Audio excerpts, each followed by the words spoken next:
Good morning on this sad September day as our grieving nation leads the world in saying goodbye to Diana, Princess of Wales. The princess destined never to be queen, but one who transformed her life to become instead a queen of people's hearts, the people's princess. 1 week ago, no one could have possibly imagined the events of the last 7 days. The crash in which the princess died, the mind-numbing disbelief, and then all the controversy about how it actually happened.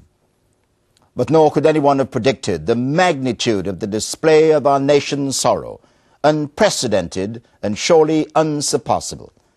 From every part of the country and from every part of the world, people have been arriving here in London for the ceremony. Some political and international leaders are here, of course, but this is not a state funeral. It's not an official funeral. It's an extraordinary mixture of public and private, a unique occasion in our country's history for a unique person. Our coverage here on ITV will continue until 4 o'clock this afternoon to broadcast the procession, the funeral service, the journey of Diana's hearse through North London and its arrival at the Spencer family estate. Our cameras will cover every public aspect of this day. We're at Kensington Palace, Diana's home, from where her coffin will begin its journey in just over half an hour. We're with the crowds on the streets of London, literally millions of them. We'll follow the funeral procession to Westminster Abbey, along the route taken by royal funerals throughout history. And at the gates of Althorpe Park, we'll have the last public glimpse of the coffin before Diana's family say their private farewells. For our broadcast today, I'll be joined by my senior ITN colleagues. John Suchet, supported by our royal correspondent Nicholas Owen, will describe the procession and the service. Dermot Murnaghan will be at Buckingham Palace to report on the atmosphere there. Julia Somerville will be at Westminster Abbey, and she'll speak to guests after the service. And in the studio, two royal authors, Hugo Vickers and Robert Lacey, are here with me to discuss the unfolding events of the day and to talk about their significance. First, as we mentioned, the key vantage points for today's events are thronged with people. Here's John Suchet to describe the scenes. Quite simply, London has never seen anything like it and probably never will again. These are the pictures from along the processional route. People have been pouring into the centre of London all week and since before dawn, and this is the result. Estimates before today of how many people are on the streets and in the parks range from at least 1 million, possibly as many as 5. We cross to Hyde Park, and these are the scenes there. The south side of Hyde Park, of course, is on the extended route of the funeral procession now that the coffin is leaving from Kensington Palace. And the other change, a modern touch that has drawn the crowds to Hyde Park, is the positioning there of 2 huge screens so people can be part of the events and yet also watch the service on television. Hyde Park has, of course, been used for big events before. Remember the VE Day anniversary celebrations 2 years ago. Remember, too, Pavarotti in the Park in 1991 when the rain came down on him and the princess. He's due to be at the service today. And Princess Diana was, of course, in the park on that day. We move now to Westminster Abbey, where, as we've seen, people have been queuing for days to get the best view, to be close to their princess, the people's princess. And it's here, in less than an hour, that the great doors of the cathedral will open, and the congregation will start taking their places. Diana's family, the Spencers, the royal family, guests from the worlds of show business and charity work. And hoping for a glimpse, the thousands crammed into the streets around this historic Abbey building. Still, as John Suchet said, amazing scenes, and we've seen them throughout the week. My guests in the studio this morning are Hugo Vickers and Robert Lacey, and they're watching those pictures with me, watching some of the events unfold this morning. Hugo Vickers, it's extraordinary that in a television age, there are so many people still wanting to be part of the event. They could sit at home and watch it all on TV. Oh, I think there's a very strong feeling that it's important to see the coffin. It's almost a primeval feeling just to make the tragic events of the past week suddenly become real. That's what people have been saying to me outside in the streets. Robert Lacey, is that your view? Yes, I mean, it's sad, but it's also a celebration, and I think it's a defining moment for a new sort of Britain, a new, softer, more compassionate place. And the extraordinary thing as well is that people have been talking about the nature of the crowds. The humanity of Diana was seen in the boundaries crossed in everywhere, in every case. People of different nationalities, people from all over the world, all wanting to be there to pay their tribute to her. Yes, you can't define the crowds. You can see the crowds now.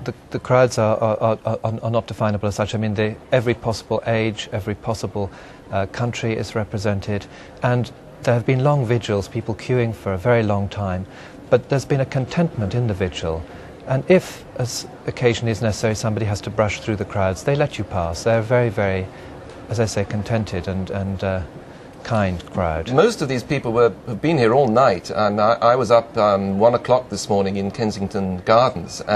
It was an extraordinary scene. People gathered round the trees.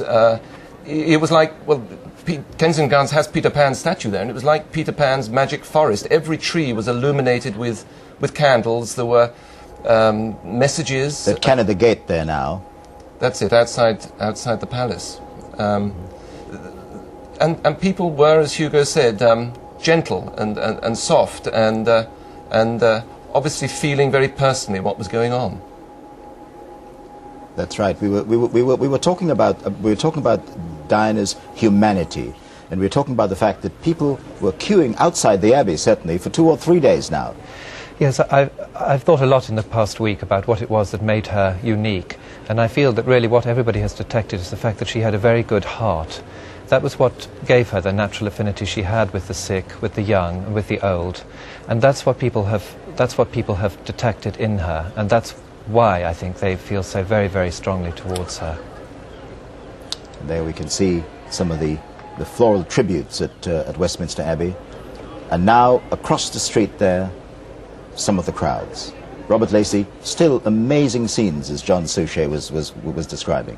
Yes, she was a soft-hearted person, and she was also a vulnerable person, wasn't she? And I think that's what everybody's responding to as well. She was someone who wasn't afraid to make clear her imperfections and face up to them and try and battle them. And it's that courage. And that will be reflected. That will be reflected in the funeral service, won't it? Yes, it will.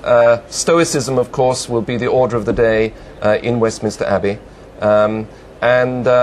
Of course, we've had this controversy this week about the right way to show grief, whether the royal family's traditional way is the right way, whether breaking down and crying in public is the right way, and I think it'll all be resolved today in those crowds and in the Abbey.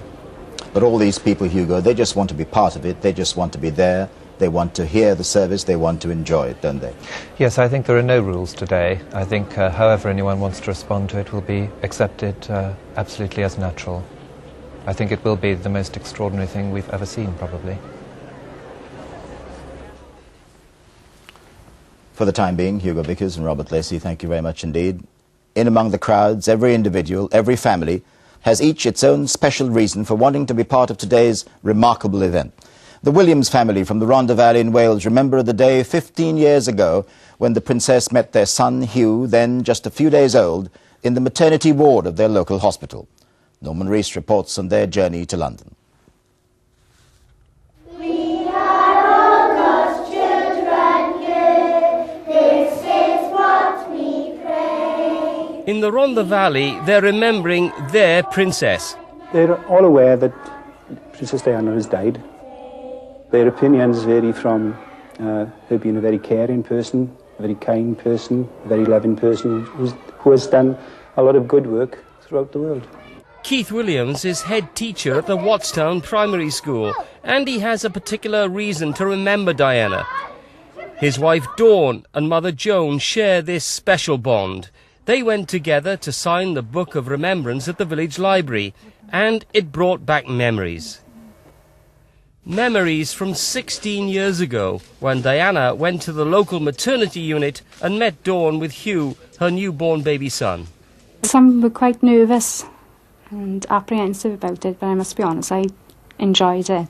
Enjoyed the day, and but as soon as she came through the doors, everything seemed so relaxed, And because, you know, she just looked and said, "Oh, babies." And we, you know, headed to the first bed there, and it was just so nice. It was so pleasant, and, you know, she just lit up the room. From as early as I can remember, really, my parents had told me all through the years that Diana was at the hospital. And I've seen the photos, and I'm glad to have been part of it, of her life. She met me even though I can't remember. Grandma carries the memories, though, packing her bags to come to London for the funeral. I know what that's like I'm saying. Just that I'm sad. But I'm pleased to be going just the same, you know, to pay my respects to everybody. But I am sad.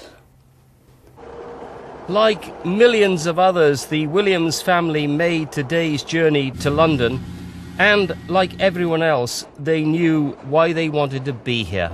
I was there at the beginning when she first became Princess of Wales, and it's nice to be there now and to pay your last respects.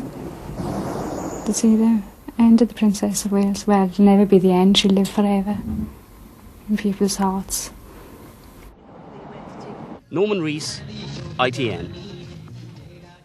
Now, to talk us through the route, its landmarks and its historical significance, here's John Suchet. This is the timetable. At 9:08, the procession will leave the grounds of Kensington Palace, the Princess's London home since her marriage in 1981, first with her husband and later alone, after the couple separated. It travels along the edge of Hyde Park, passing the Royal Albert Hall to the right. The coffin leaves the park through Apsley Gate next to Apsley House, the London home of the Duke of Wellington. Then crosses Hyde Park Corner under Wellington Arch, which is never opened to traffic. Next, the procession approaches Buckingham Palace, the home of the sovereign since Queen Victoria moved there in 1837. It passes the Queen Victoria Memorial and into the Mall. And it was down this great processional avenue in 1981 that the Princess and Prince Charles left Buckingham Palace in the evening of their wedding day as they headed towards Waterloo Station for their honeymoon at Broadlands in Hampshire. From here, the cortege will follow a long-established royal processional route, little changed for over 3 centuries, a route that the sovereign has taken for all important ceremonial occasions. Further down on the left, the grounds of St James's Palace, Prince Charles's London home, the sovereign's residence before Buckingham Palace. At the junction with Marlborough Road, on the left, tradition and the unique nature of the princess's funeral will blend as 500 members of her favourite charities join the procession. It moves then towards Horse Guards Parade.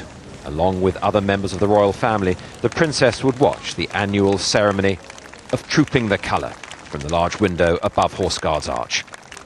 The procession passes under that arch, the archway of the old Admiralty building, and turns into Whitehall, passing Inigo Jones's banqueting house. Then there are the government buildings, the Cabinet Office, Downing Street and the Foreign Office, and on towards the Cenotaph. It then passes Big Ben, Westminster Hall and the Houses of Parliament.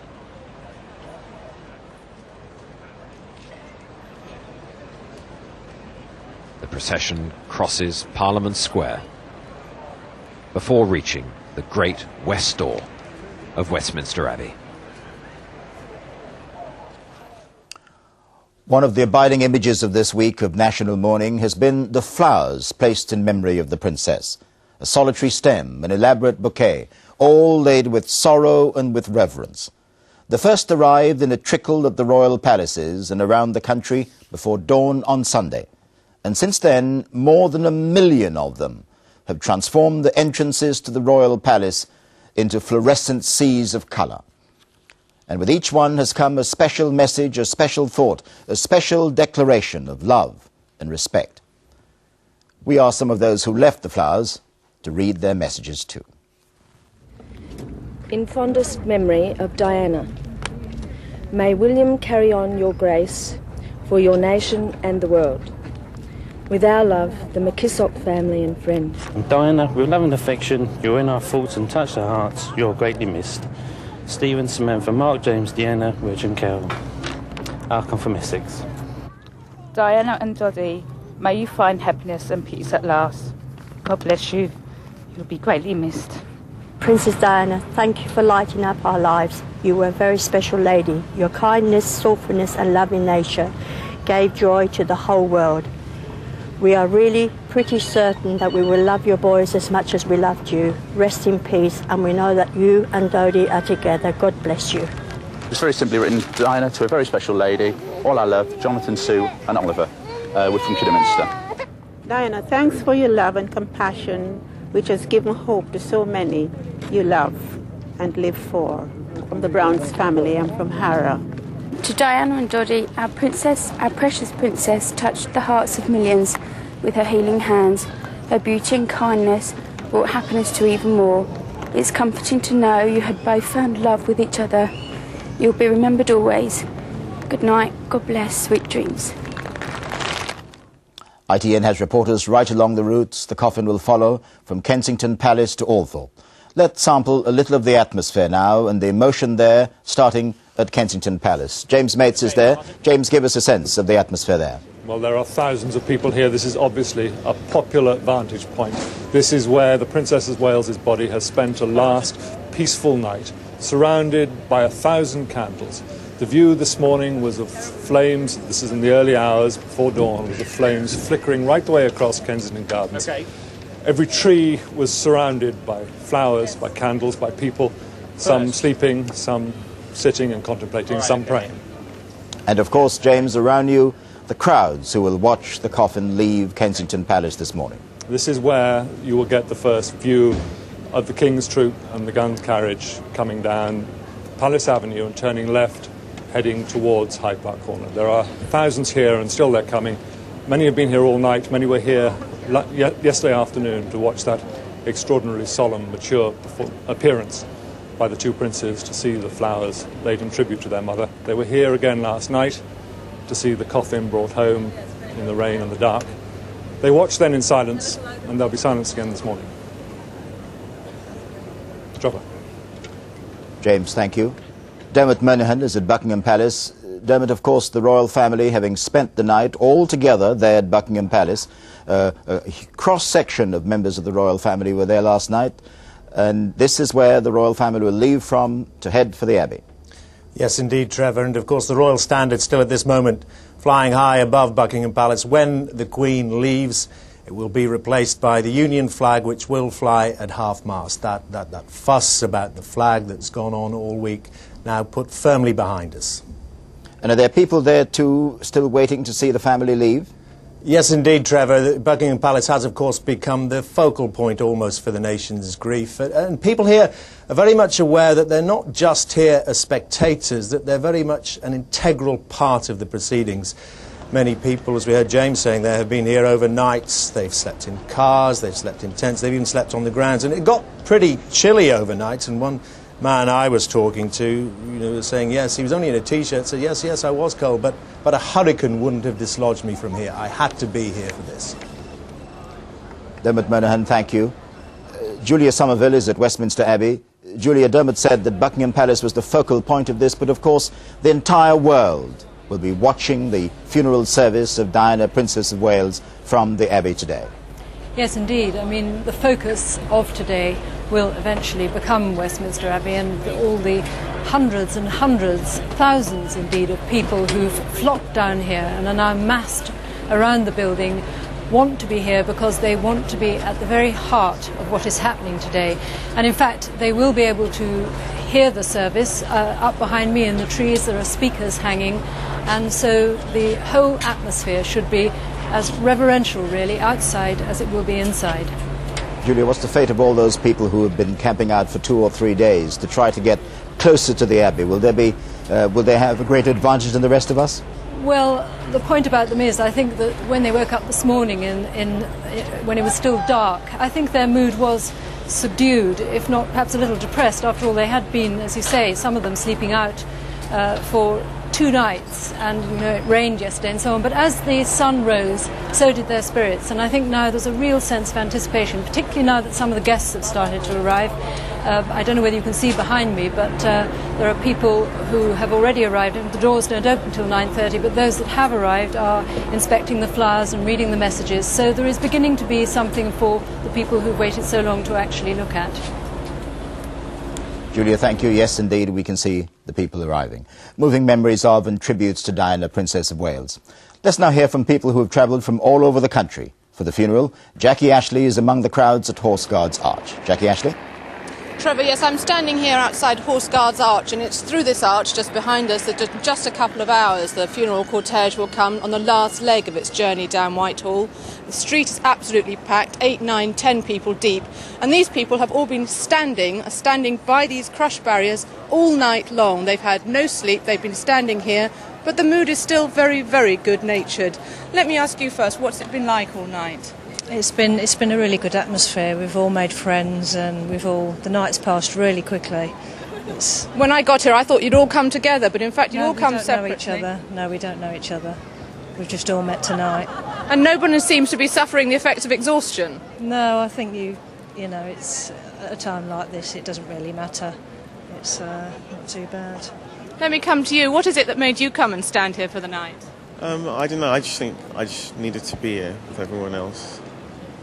I just really need to share with everyone else, come and see and say goodbye to the princess and show everyone that we care. So. Can I ask you, there have been a few people taken ill already because it has been a tremendous wait here. You think it's all worth it, though? Oh, it's well worth it. It's such an electrifying atmosphere down here. Everybody's been so warm and friendly, come together to pay their last respects and say goodbye to a princess who's been so wonderful to the whole nation, and I'd just like to say our last goodbyes. There have been polite ripples of applause for the police, but otherwise it's been quite quiet here. Do you think that it's going to stay that way? Yes, I think it will do. I mean, a lot of people came down early this morning, but we've had nothing but calm, and people have just been wonderful. It is a very moving atmosphere. Are people supporting each other, do you think? Oh, definitely, definitely. We're all looking out for each other down here, and we're just pulling together and enjoying being here. Let me come to you now, sir. Do you think you'll ever see an atmosphere like this ever again? Well, no, never. It's a momentous occasion. There's only been one Princess Diana, and that's it, period. She's been taken away, and it's so tragic. She was so compassionate, so loving, in spite of her own personal tragedies in her life. She managed to come through it all with flying colours. And I'm just so pleased that I was alive when she was alive. That's it, really. Thank you all very much. Well, with that, back to you in the studio, Trevor. Jackie Ashley in Horse Guards. And over in Hyde Park, scene of so many popular, joyous celebrations, tens of thousands of people are preparing to watch the funeral procession on huge screens erected there. ITN's Mark Webster is there with them. Indeed, as you can see behind me, several hundred people did camp out here overnight. About 1,000 now, many thousands more are expected to watch the service on these giant screens by my side. But I have with me now some of the people who really do matter today, some of the millions who've made the journey to pay their respects to Diana. Now, in fact, Alex and her daughter Lucy Dalmido and Joanne Braithwaite all met Diana, sadly in tragic circumstances, because Diana's sister, when she was only 11 years old, died. But Diana then did her best to try and comfort them. Now, Alex, perhaps I can turn to you first, because I know Diana's feeling a bit shy. But Alex, what are your favourite members then of Princess Diana? It's just the way she moved. It was everything about her, really. She was very gracious, very polite, and she showed that she really cared about us, the people. And us being people, you know, we tend to think, well, you know, this lady showed us some love and compassion. We're here doing the same thing for her. Now, Lucy, I know you were saying earlier, it's very difficult to come to terms with the fact that Diana has actually died. Yes. What are your memories of her? She was a wonderful person. I think she touched everyone's lives, especially my friend Karen, and I think she'll be greatly missed, but I don't think she'll ever be forgotten. What was it like talking to her? I just felt extremely comfortable with her, and relaxed, and she shook all our hands, and she was very comforting. And from today, do you hope at least to get a bit of solace out of being here? Yes, definitely. I think if I come here, I can accept it more now, so I felt it was something that I had to do. Yeah. For the family, Alex, I know your wife is here too. Yes. For the family, it must have been terribly important for you to be here and share this all together. I think it was important of us that we had to physically come out and be somewhere to share, really, the upset and the tragedy that everybody's had. We're sitting here, our thoughts are on the rest of the royal family and the Fayed family, who have also suffered in this. Just like the rest of us. Yes, I know, Lucy, too. We were talking about the boys in particular. You were very impressed with the way they behaved yesterday. Yes, definitely. I think they were very courageous. They had to stand up in front of everyone and be very strong. And shaking hands with the people and getting into contact was exactly what Diana did. So they were carrying on what she loved to do. Yes, I know that certainly the people who are expected here, as I say, in their thousands later on today, will be expressing sentiments very much along those lines. Trevor. Mark Webster at Hyde Park. They have, as we've seen, many aspects of Diana's funeral which are strikingly different from previous royal occasions. None more so than her final journey. As her coffin leaves the ceremonial heart of the capital, it will then pass through parts of North London which had never before been part of a state occasion, on its way to Northamptonshire. No doubt there'll be people watching the events along the entire route. But there's one place that the crowds won't be, and that is this tranquil island in the middle of the Althorpe Park, which will be the final resting place for the princess.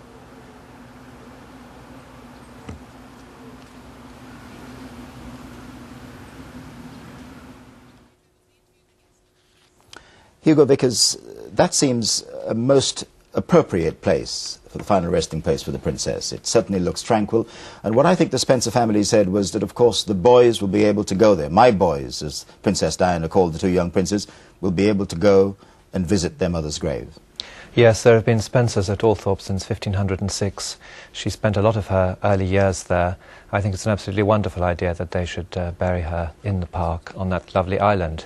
And as you say, it will be a mixture of two things. It will be possible for her boys to go there whenever they wish, but it will also be possible for what I think we will see is a long, perhaps for many, many years, visitors from the general public who will wish to pay their respects to her. So I think it's a really lovely decision. It's another indication of this intersection which marks and defines so much of Diana's life, belonging in part to the old institution, the old monarchy, but also part of the sort of that modern phenomenon, modern celebrity, Robert Lacey. That's right, and one can't help being struck by how articulate everybody is in the crowd about their feelings, talking in a way which I think is quite new in Britain, and I think that may be one of her most enduring memorials. She was someone always trying to get in touch with her feelings, and here is everyone else doing exactly the same thing. Of course, I think part of the tempo, part of the rhythm of what's happening today was set by that broadcast by the Queen, who called her somebody of exceptional ability and somebody of exceptional heart and good nature. It was really quite a fulsome tribute from Her Majesty. Yes, it was, and it must have been a very difficult thing for her to do, and I think she did it extremely well, with great dignity. She answered all the points that have been risen in the course of the week, and she paid a very, very full tribute to Princess Diana. She spoke to us not only, as she said, as a grandmother, but also as our Queen, and I think we were feeling that we wanted to hear something from her. And for some more crowd scenes now, here's my colleague John Suchet. And we'll bring you up to date with the scenes now outside the main venues for today's funeral. This is Kensington Palace, and it's just about 10 minutes from now that the Princess's cortege will leave here. You may recall the remarkable scenes last night of the hearse bringing her coffin to Kensington Palace. A constellation of flashlights going off as her car passed, just as it did to her in her life. These are the gates there to Kensington Palace through which the gun carriage bearing her coffin will pass.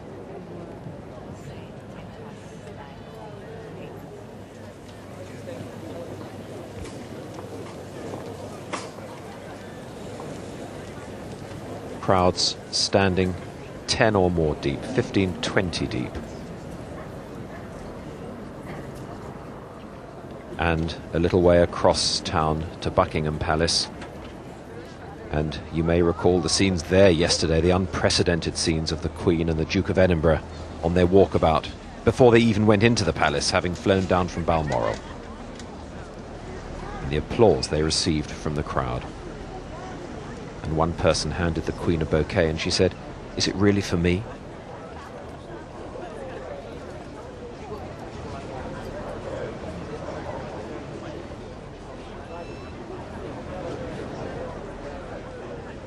And at Westminster Abbey, a short distance away, at the end of the processional route, the mourners have already begun arriving to take their seats.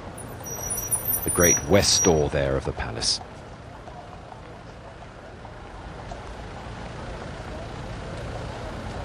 The mourners are beginning to arrive. A little earlier we saw 2 nuns from Mother Teresa's order, the Sisters of Mercy. And let's not forget that the world has lost a second woman of great compassion.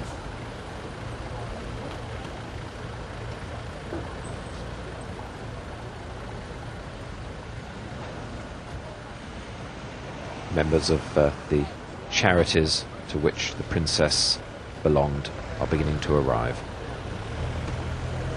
And there will be a few of the great and the good there today, former prime ministers, the present government, but the majority of mourners are her close personal friends, drawn, we understand, from her Christmas card list.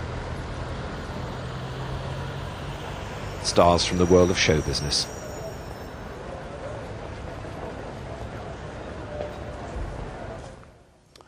Let's go now to Michael Brunson, our political editor, who is at Buckingham Palace in our studio there. Mike, there's been a cessation of conventional politics this week, but of course it's been impossible to take politics entirely out of what's been happening with the princess's funeral. You're quite right. Parliament is in recess at the moment, and therefore political activity is always a little lower at this time. But during that time, normally, you get the daily press conferences that the parties want to have and things like that. There has been nothing of that at all. Mr. Blair has had 1 or 2 meetings at Downing Street, but a complete cessation, as you say, of political life as we know it. I think an editorial in the Daily Mail catches it rather well this morning. The headline on the editorial is "A Silence That Unites the Nation." And he makes the point, even the bitterly acrimonious devolution debate in Scotland has been overwhelmed for the time being in the national sense of loss. That poll, of course, theirs is due to take place 6 days from now, and yet all activity in that most important campaign that will resume on Monday has been completely suspended. And it's perhaps worth making the point also about the papers. The papers were leading the criticism during the middle of the week, but the Express this morning, the royal family won back the hearts of the British people yesterday. The Mirror this morning, the Queen had been criticised for being uncaring and out of touch. No one can say that now. Only perhaps the Sun newspaper, drawing just a little cautionary note. Let us hope we're seeing a new monarchy, one that's more human, less detached and more in touch. Michael Brunson, thank you.